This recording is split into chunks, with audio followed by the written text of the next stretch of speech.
So, eto guys, ang nakikita naman natin dito is nagtutulungan yung inyong mga pamilya or may mga taong tumutulong sa inyo. Pero this is more on family matters, guys. May mga pagsubok sa na-experience kayo sa buhay, mga challenges, mabibigat, no? Feeling ko this is more on expenses, mga kapiksi.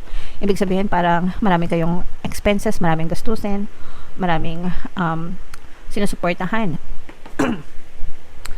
Maraming sinusuportahan kayo mga kapiksi, no? Pagdating sa mga gastusin, ganyan, or maraming bills, no? Masyado lang talagang maraming bills or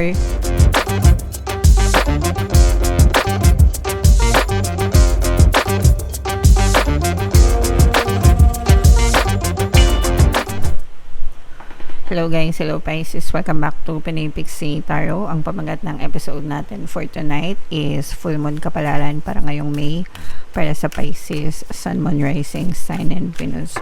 Yung full moon natin ngayong May mga kapiksi ay sa May 11 or May 12 guys. And then yung next na full moon naman natin ay sa June 11 mga kapiksi. So, ang reading na to ay para sa period na yan. And ang pamagat ng ating full moon guys ay flower moon.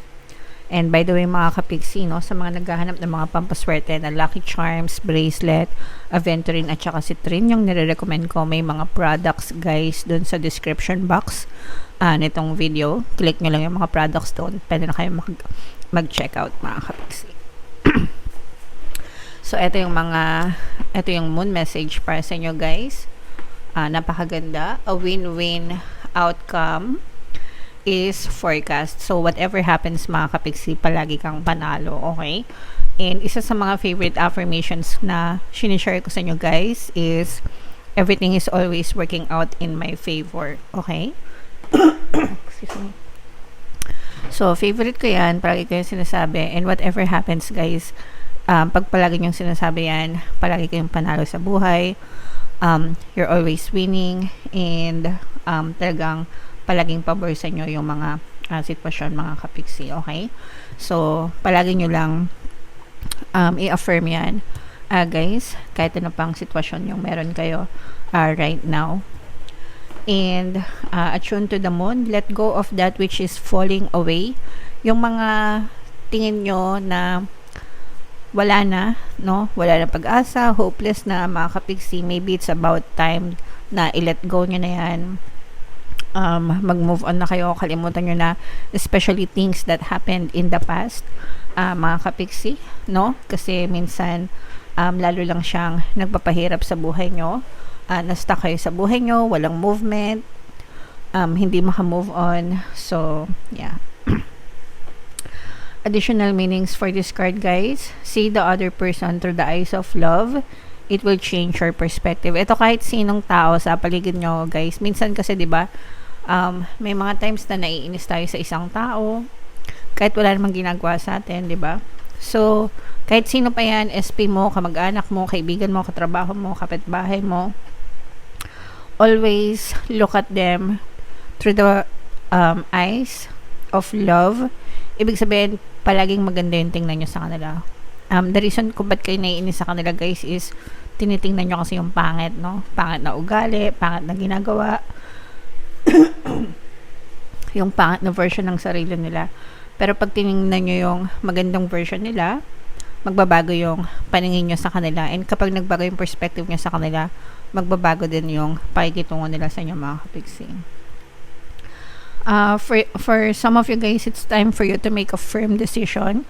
Kung kailangan nyo mag-decide mga kapiksi, kailangan firm, no? Ibig sabihin matibay. Wag na kayo magpabago-bago ng isip guys. Kailangan desidido, okay?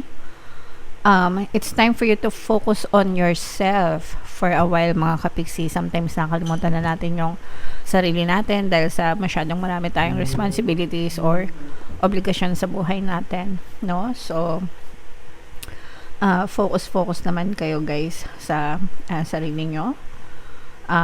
Look after yourself syempre. And now is a great time for a makeover. Although syempre guys, kanya-kanya naman tayong trip sa buhay. Kung gusto nyo mag-makeover, okay lang. Kung hindi, okay lang din. As long as you feel good about yourself. This is my take on taking care of yourself, mga kapiksi. Kapag inaalagaan mo yung sarili mo, you feel good, di ba? Kapag inaalagaan mo yung sarili mo, you look good, maganda yung tingin mo sa sarili mo, maganda yung ayos mo, maganda yung itsura mo, and then you will feel good. And kapag you feel good, syempre masaya ka. And kapag masaya ka, ganda lang din yung vibration mo dun sa paligid mo, mga kapiksi. That's why it's important na alagaan yung sarili natin. Guys, no? Kahit naggaan tayo ka-busy, kahit mga nanay tayo, mga kapiksi, no? Nag-aalaga tayo ng mga bata, wag natin gamitin excuse yun para pabayaan yung sarili. Still always make time for yourself, guys, okay? Do things that you love the most, no? Magsha-shine kayo, mga kapiksi, kapag ginagawa nyo yung mga bagay na gusto nyo, guys. Empower yourself, okay? Regardless of gender, babae man kayo or lalaki man kayo.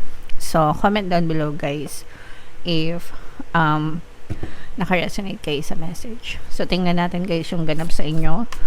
Pisces ngayong full moon season.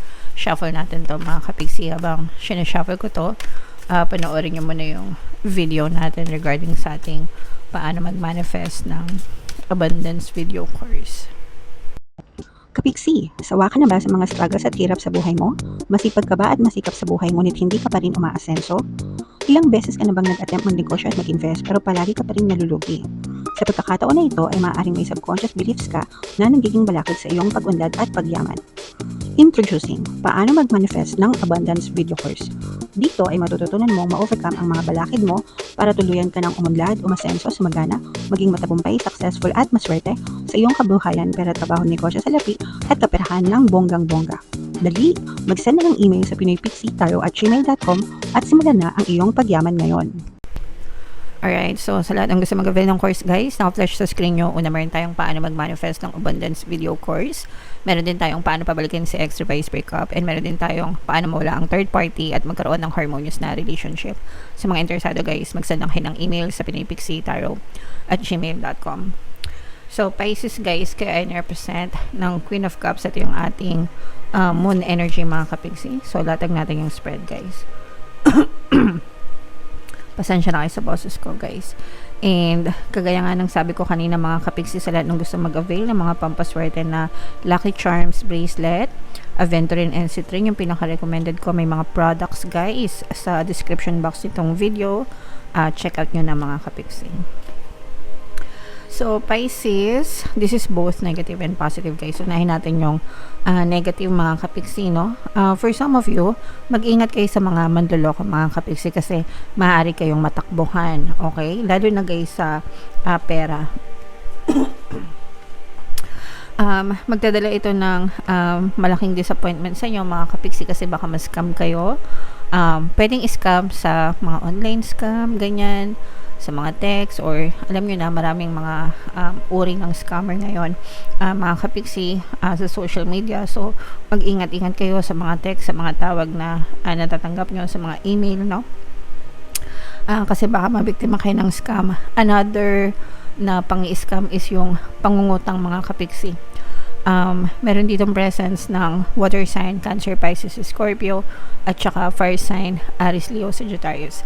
So, for some of you, maaring may ganyang element kayo sa inyong natal chart, or you may be dealing with other people na may ganyan sa kanilang natal chart.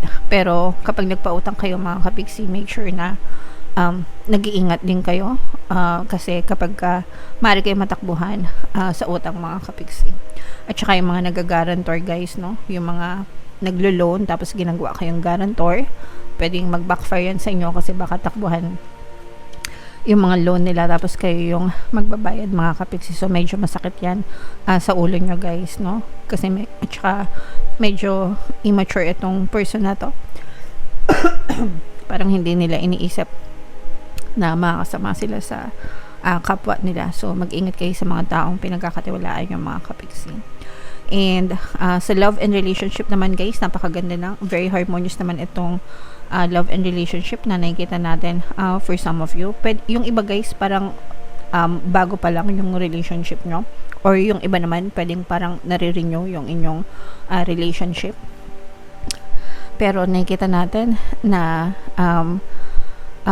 mas nagiging sweet or malambing yung person mo, especially pagdating sa communication. Very expressive yung person mo.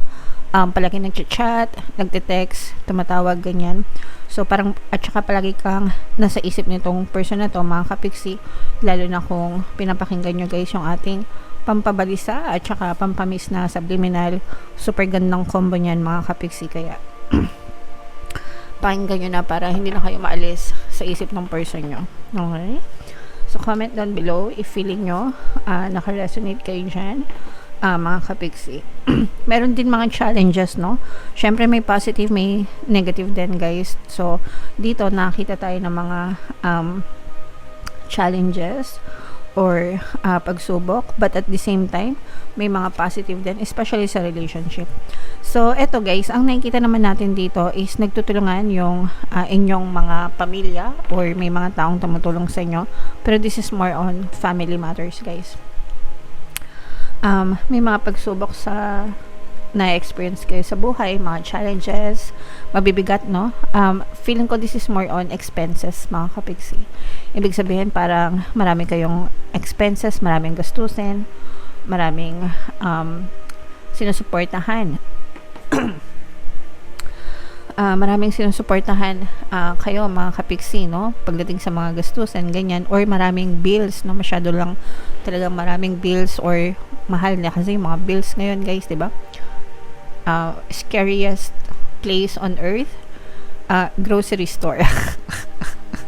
Palengke. 'Di ba? Pag pumunta kayo doon, nakakatakot kasi ang mamahal ng mga bilihin.